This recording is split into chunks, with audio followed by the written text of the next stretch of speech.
between what was going on culturally, specifically in New York City at the turn of the century and into the 20s, that has a lot to do with how the Great American Songbook was created, the art of the popular composer, how all that intertwined with music and film ultimately. There's a lot of crossover in my pop music class and my film music class, because when we started to hear people speak in a film, right? And then we had first recorded music in a film, which was the jazz singer around the end of the 20s. Popular music of the day was closely related to film, and what else? Any of you? Got a guess? Yeah. Before radio. So I'll back up a step, and then I'll answer my own question. Who can tell me anything about Tin Pan Alley? Does anybody know what Tin Pan Alley was? No. So Tin Pan Alley is a place in Lower Manhattan, or was, and it's also a term used for a period of time and the culture of the people and how music and art all interacted. So it was also the area in Manhattan called Tin Pan Alley. It was also considered to be pretty seedy, somewhat dangerous. We had prohibition going on, right? So illegal liquor sales, obviously a lot of prostitution, gambling. You weren't seeing people that were from the Upper West Side or Upper East Side probably going down to Tin Pan Alley. We also have what was going, further up Manhattan, we had what was going on in Harlem, right? Which was pretty similar to Tin Pan in a lot of ways. So the question I proposed a minute ago, Broadway. Broadway shows, along with Tin Pan Alley, were very closely connected. So Tin Pan Alley, and you think about, those classic video clips of the Roaring '20s, right? Everybody was dressed to the nines. The women had, any of you girls know what those kind of dresses were called back then? So there's a word for it in there. Flapper dresses? What do you call them? Flapper? Yeah, there you go. Flapper dress, yeah. Kind of a shaky, shimmery kind of dress, right? And the men always wore suits and ties. So in these places in Tin Pan Alley, you were finding all these elements of sort of the underbelly of Manhattan going on, right? But there's also live music, and that's where you would go to dance, have an illegal drink, right? But music was an integral part of it, and it was very closely related to what we call jazz. Like, was jazz born in New York City? No. Where was jazz born? New Orleans? St. Louis? Correct, yeah. Oh. Yeah. We had, and I'll tell you why, for those of you that don't know, when we still had slaves in the fields in the late 1800s, right, there were work songs that they would sing while they worked, and it helped pass the day, right? And then those communities, largely African-American folks from all over the world, right? Because at the turn of the century, New Orleans was the largest port in the United States. And not only did we import goods, but we imported people. And it was mostly to be sold into the slave trade, largely in the South, right? And they had their own culture of music.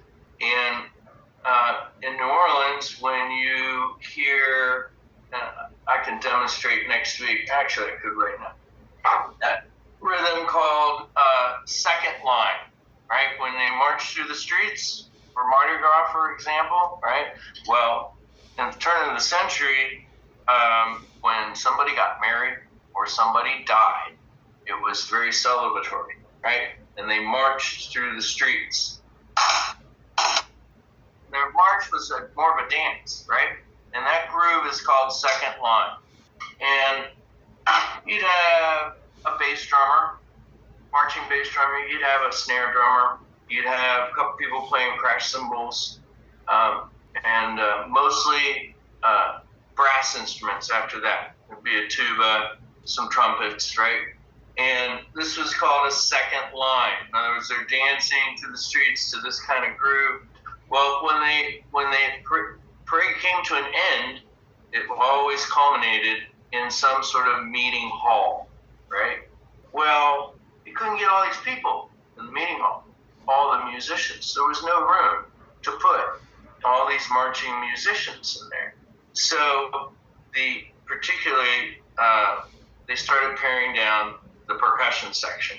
And you'd wind up with one guy playing a bass drum with his right stick, and the bass drum's laying on the floor, and he would play something with his left stick on a snare drum that was probably sitting on a chair. And they'd have one trumpet player, one tuba player, maybe a couple clarinet players, right? And then all these people jammed in there. So as a result, the innovation and the development of the drum set or drum kit as we know it today was born out of necessity, because these drummers were like, well, man. And one day, drummer said, well, if I could play the bass drum with my foot instead of with my hand, then I'll have both my hands free to play other stuff. Thus, the invention of the bass drum pedal.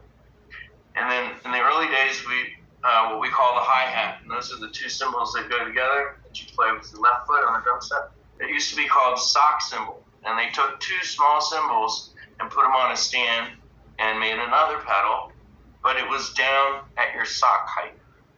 And thus the name of sock cymbal. And then some drummers said, well, if we just put another extension pole on here, I can raise the cymbals up, and I can not only play them with my foot pedal, but I can play them with my sticks.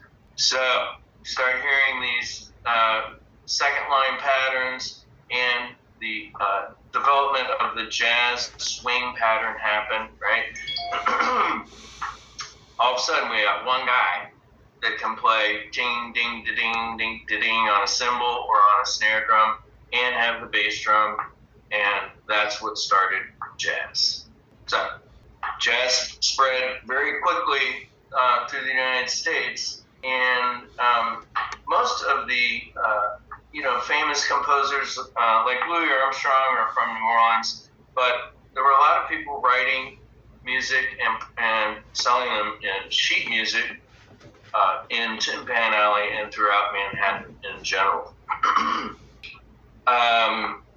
So now you know where jazz came from and where it was born, but also had a big influence on other composers and musicians in New York City at almost simultaneously the same time.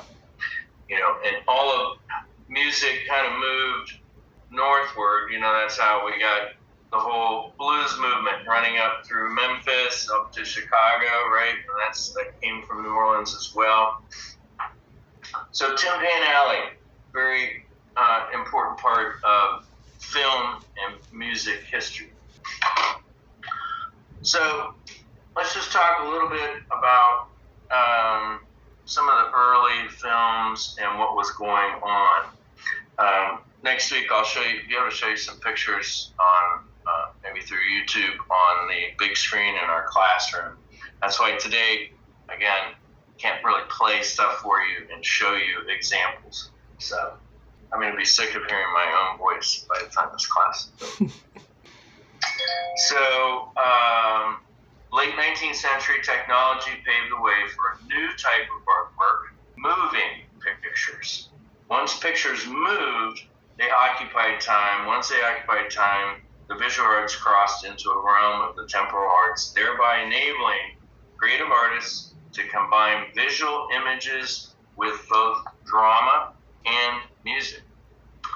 The complex interconnection of the diverse arts found in movies is a topic that is too broad for one class. Yet the study of film music necessitates an understanding of how music functions within a dramatic framework.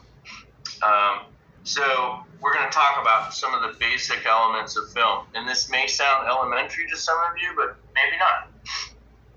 So elements of drama. Most people go to the movies to be entertained. Some prefer action and fantasy. Some enjoy comedies, human dramas, and of course many simply choose a film depending on their current mood, the actors, the quality of the production. All of these kinds of movies share one common element. They tell a story, right? When a movie relates a story, it's considered to be a narrative film, right? So there's different kinds of dramas, narrative film. There are other types of films, such as documentaries, art movies. These are beyond the scope of what we're going to talk about today. This limitation does not imply that there's less art. It's just we're going to try and focus on how music and film initially came together. All right. Narrative films are the principal product of the modern movie industry.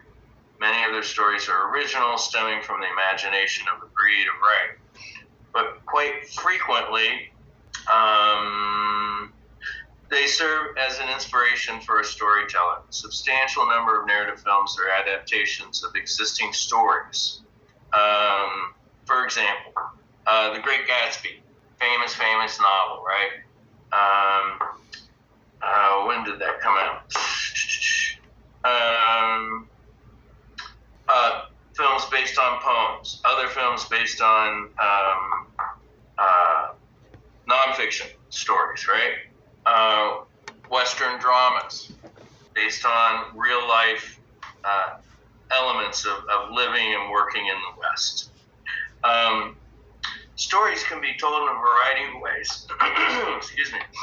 Some simply start at the beginning and continue till it's other. Others incorporate jumps in time or location that reveal important information about the story. The structure of a story is called what? Anybody? The plot. Did you say plot? Yeah. Yep. There you go. Ding, ding, ding. We have a winner. The plot provides the basic framework for the drama and the temporal unfolding of the artwork, right? So there are different kinds of plots, right? Casual plot and an episodic plot. So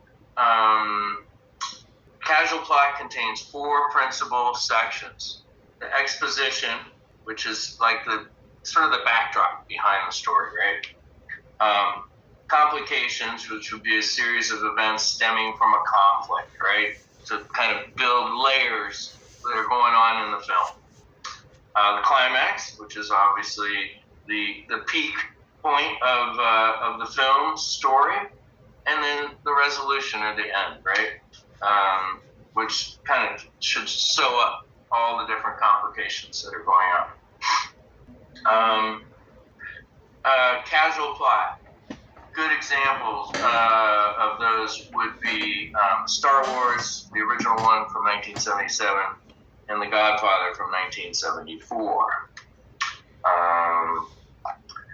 Although the episodic plot is similar to the casual plot in a number of respects, the differences between the two approaches is significant. Rather than moving through a series of complications, an episodic plot presents a succession of events that do not build directly from one to the next. These functions as a brief subplots, and their ordering is seemingly random. An example of an episodic plot might be Apocalypse Now. You guys seen that film? Yes. Yeah. Tough film to watch, but it's worthwhile. Alright. Both of these basic formulas are subject to numerous variations and nuances. So we can talk more about that. Flashbacks interrupt the chronological flow, right? These are all aspects of the plot. A story that maintains a strict chronological timeline is said to have a linear plot, while a plot that incorporates either logical or illogical jumps in time is called a non-linear plot. Okay? These are all just things that I want you guys to think about and be aware of when we're talking about different films in different decades, which is kind of how I go about this class, and why and how music changed within films from decade to decade to decade, right? And there's a distinct difference. And we'll see how far we get. I think I got to the 70s last semester, so maybe we'll jump ahead. Character, setting, also things you want to consider. The theme. Theme is the central idea, right, that underlines the story. The mood, is it funny, is it sad, is it whimsical, optimistic, dark, positive, right? The mood or the tone of the film plays a big part of it, and probably plays, at least I've always felt, has a lot to do with how the music interacts with what's going on in a film. So when we first started hearing music in film, it was the pop music of the day that you were hearing in Broadway shows, right? People were going out buying the sheet music. When the radio came to be invented in the early 30s, late 20s, early 30s, and we were hearing these tunes on the radio. So they were all interconnected. Broadway, musical, or music in Broadway shows, and with the advent of talkies, right? So the music and how it relates and kind of was interwoven with the film changed dramatically over the years. I mean, think about, if we fast forward just as a real blatant example, if we're hearing a pop tune played by a jazz group in the 30s, like in The Jazz Singer, which was the first talkie film, right? As opposed to the lush and amazing compositional qualities of Aaron Copland, Leonard Bernstein, and in modern times, John Williams, right? John Williams, probably arguably the most famous modern orchestral composer of film music. He's, I forget how many Oscars that guy has, but he's got a lot. Right?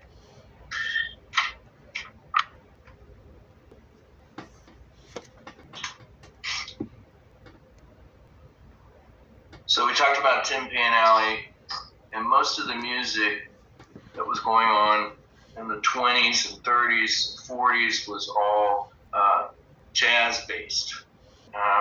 We didn't see a shift until, really the 50s, right? When the beginning of rock and roll, and that started to change things a lot as well, right? So we talked about the invention of the drum set, which led to the invention of the small jazz group, right? And we started seeing these jazz groups pop up all over the country. And composers, like good example, the Gershwin brothers, right? George and Ira Gershwin. They were hugely popular, hugely successful, and contributed music to Broadway, popular music you would hear on the radio, as well as getting involved in writing music for film. But that jazz component was really prevalent because that's, other than classical music here in North America and in the West, that's all we really knew, right? Now, certainly, can't forget, but didn't hear it on the radio as much, very small pockets of Appalachia had what other style of music we ever talked about? Anybody? Folk? Yeah. Say it again. Folk music? Folk, you're on the right track. Yeah. What else? Bluegrass. There we go. Yeah, sure. You know, they're playing pretty primitive stringed instruments in very depressed parts of the country, mostly, and for generations of people that lived in those parts of Middle America, never left their area ever. They weren't exposed to what was going on in the world, in the United States around them, right? So a lot of bluegrass music was very focused on a specific area, right? And was not really considered part of the mainstream. That's why you don't hear bluegrass music in film music in those early days.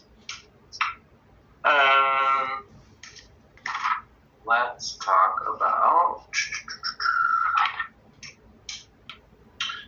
One does not need to know how to read music, play a musical instrument, or analyze a musical score in order to listen to and talk about film music.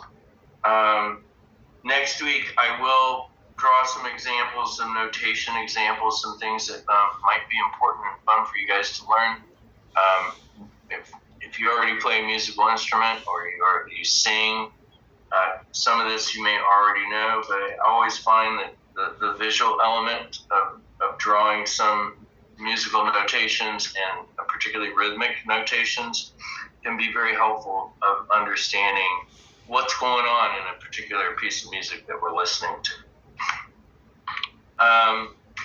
The expression to read music has two principal meanings: the knowledge of the note names and the rhythmic values, and the ability to play those notes on a musical instrument while looking, at the notes on the page.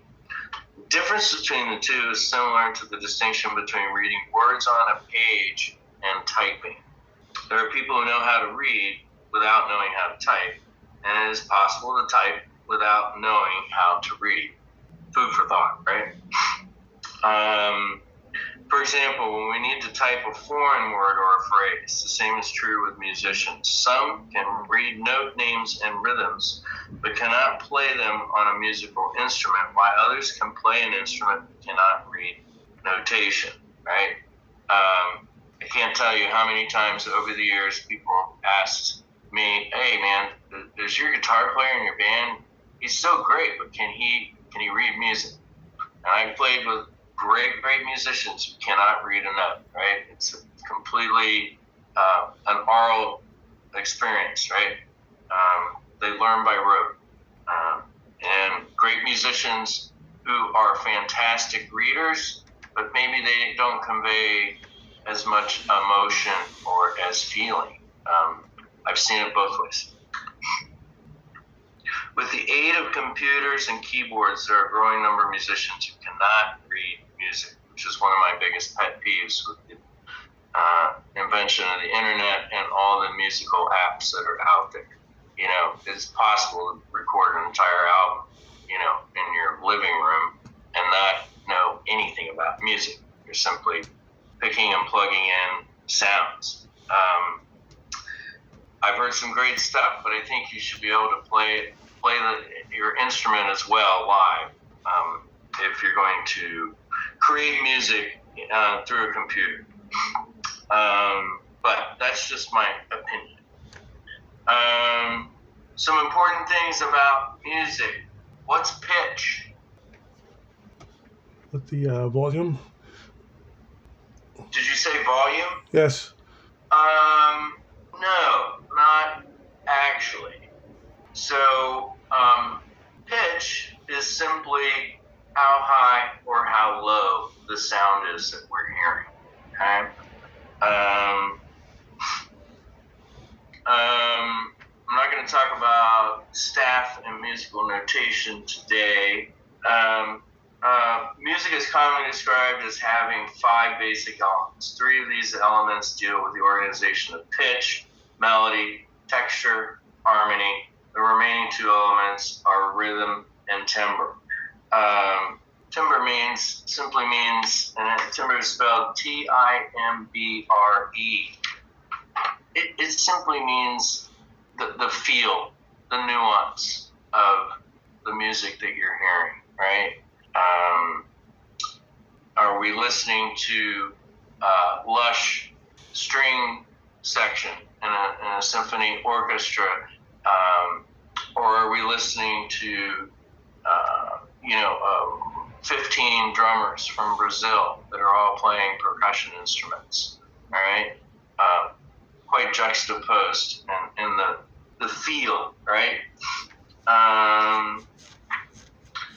So melody is really important. Obviously, lyrics are important. Texture. Let's talk about texture a little bit. How are we doing on time? When listening to melodies in film music, we usually hear a musical accompaniment in the background, subordinate to the principal tune.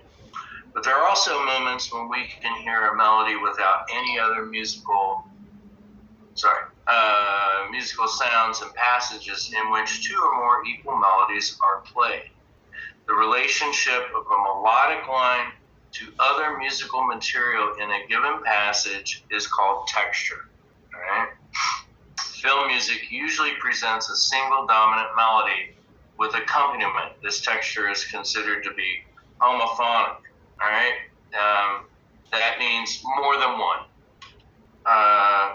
Examples of such a texture include the music for the opening credits in Gone with the Wind and Star Wars. The presentation of a single melodic line without any other musical material is called monophonic, meaning one. Another way to think about this, you guys, is early recordings were called monophonic recordings, like the early 78 long playing records, right? They were recorded in mono. That meant that everything was coming out. Remember the early record players and radios just had one big fan-looking speaker, right? Just coming out of one speaker. Even in the early days of record players that might have more than one speaker, it was basically volume, or to make the presence of sound broader and bigger, but it was still monophonic. So it wasn't until the term stereo or stereophonic that we started to hear not only better quality recordings, but what comes out of the right speaker is different than what comes out of the left speaker. Same thing goes for film music. The way that you can layer stuff, and it's pretty remarkable what they can do today, right? So monophonic. This texture is not common in film music. It is heard mostly as a brief contrast, often used for dramatic effect. A single woodwind instrument slowly played the principal theme from E.T., right, the film E.T., suggests childlike simplicity. In The Empire Strikes Back, a sense of fear and power is created when Darth Vader's theme is suddenly intoned in unison by this full symphony orchestra. A monophonic texture can also be used to suggest a distant past. For example, singing the Gregorian chant to suggest the Middle Ages, or in non-Western areas of the world where monophonic textures are more common. So these are things that we'll talk more about later in the semester, but appointing a musical theme to a character is not something that existed when we initially start hearing music in film. That came much later. The presence of two or more equal melodies is called contrapuntal texture, or simply counterpoint. Think of two things going on at the same time. So you might have a main melody going on, and then you have a counter melody going on underneath it.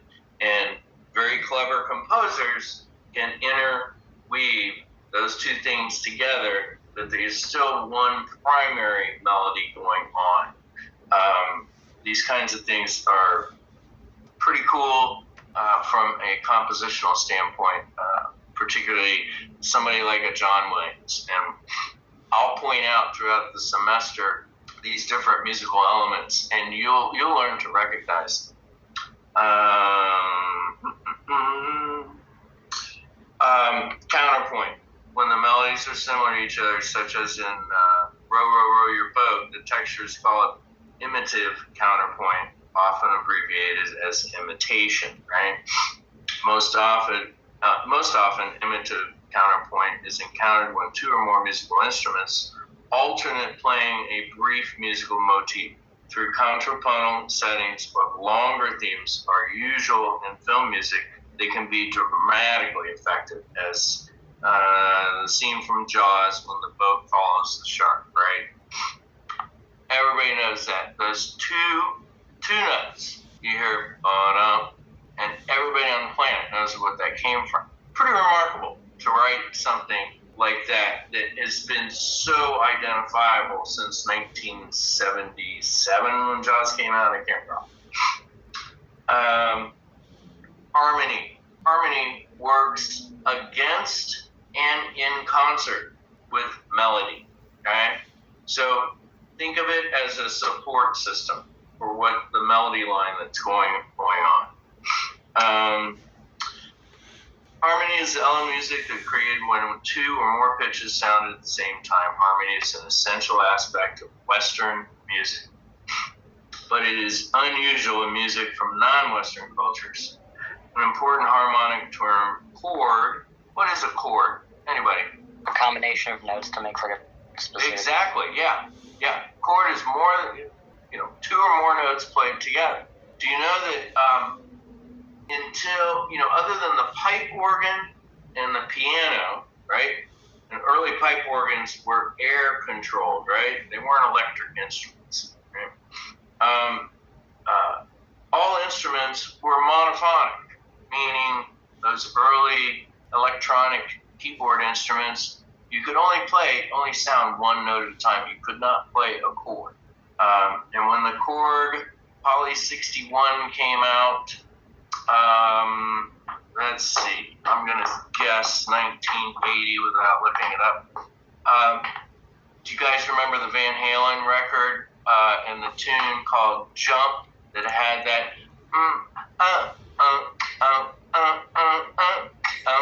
Yes. Yeah, you remember that? Yes. It's an iconic, classic rock sound from that period of time. And that was an early example of hearing polyphonic sounds coming from one instrument. Prior to that, when we were listening to bands like Yes and Genesis and Emerson, Lake and Palmer and even some Frank Zappa stuff, they were using multiple instruments at the time to create that layering polyphonic sound.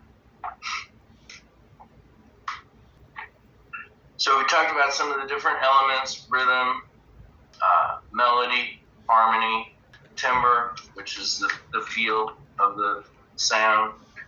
Voices or chorus can also be something that we're going to talk about in how they were integrated into music in film. And also instruments. Like, as we go through time, we're going to learn about different instruments and how the sound of maybe a new instrument, like a theremin. Does anybody know what a theremin is? Yes. Yeah? Yes. Yeah. Well, I'll play some examples of theremin next week, but in the meantime, you guys can look up some stuff on YouTube. Really unique sound, right? Really unique sound. And great for a moody film or a scary film, right? His name was Leon Theremin. It's a pretty wild instrument. The invention of synthesizers, I touched on that a little bit, and the difference between monophonic and polyphonic, right?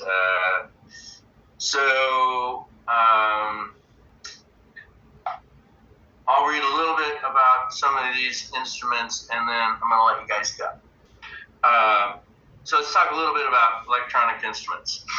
Oh, and before I forget, I'm going to backtrack, and we're going to start by talking about, that period of time when the jazz singer came out. And for those of you that want to, do more of a dive and educate yourself. Since we don't have time to watch entire films, I encourage all my students on their own time to check out the films that we talk about. Start a list. Hopefully by the end of the semester, you will have learned about films that maybe you didn't know about, or maybe learn something about one of your favorite films that you didn't already know. All right. A number of musical instruments generate sound through electronics. The earliest electronic instruments heard in film are the theremin and the martineau. These instruments can produce wavering pitches that create an eerie, unreal sound. So that's a word I didn't use a minute ago. I said scary films, but yeah, eerie.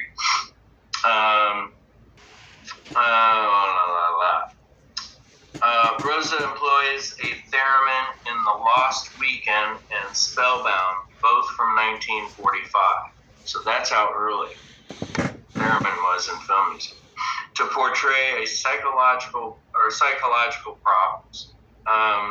The keyboard on the Martineau makes it more a practical instrument, and sounds can be heard in numerous film scores, including Lawrence of Arabia in 1961. Elaborate electronic music labs established in the 1950s were capable of generating a seemingly endless variety of new sounds. Film music ventured into these new sounds cautiously, but the landmark film Forbidden Planet from 1956 used a completely electronic score created in a studio by B.B. Barron. Another early pioneer in electronic sounds was Wendy Carlos, who abandoned the electronic studio in favor of the synthesizer. A synthesizer simply means an electronic keyboard. After establishing the popular appeal of the instrument when the album Switched on Bach, Carlos used the synthesizer to score Kubrick's A Clockwork Orange, which is a film we'll look at this semester, from 1971. Since that time, what else? Synthesized score from Chariots of Fire in 1981. Electronic instruments are often used today to mimic or replace acoustic instruments, right? Technology is pretty amazing today that you can create string patches from a keyboard that sound awfully darn good, all right? All right, so if you get a chance, check out The Jazz Singer between now and next week, and start your list of films that maybe you have questions about, but certainly a list that you'll put together throughout the semester of films that we talked about, all right? And I will go back and start with The Jazz Singer next Wednesday, and it will move in a chronological order, and for the most part. And you'll see and hear how distinctly different, just like pop music in the West changes distinctly from the 30s to the 40s to the 50s, right? It's very, very, almost exactly by the decade, we can point out some similar references when it comes to music and film. I'll bring cards next week to give to you guys, so you have my contact information, and you are welcome to text or email me in between classes if you have a question. And I look forward to meeting all of you in person next week. All right, see you guys. Okay, see you. Thank you. Bye. Yep. Thank you. You're welcome.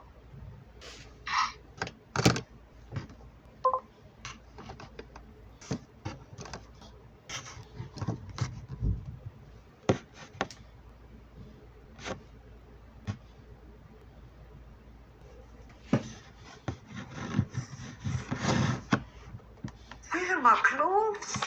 Lana, you said that Edie did something. Did Edie hurt someone? No, that's all behind us now. Aye, it is, but we still need to know. No, some things are best just left lie. Was it connected to the fire? Lana, can you help us?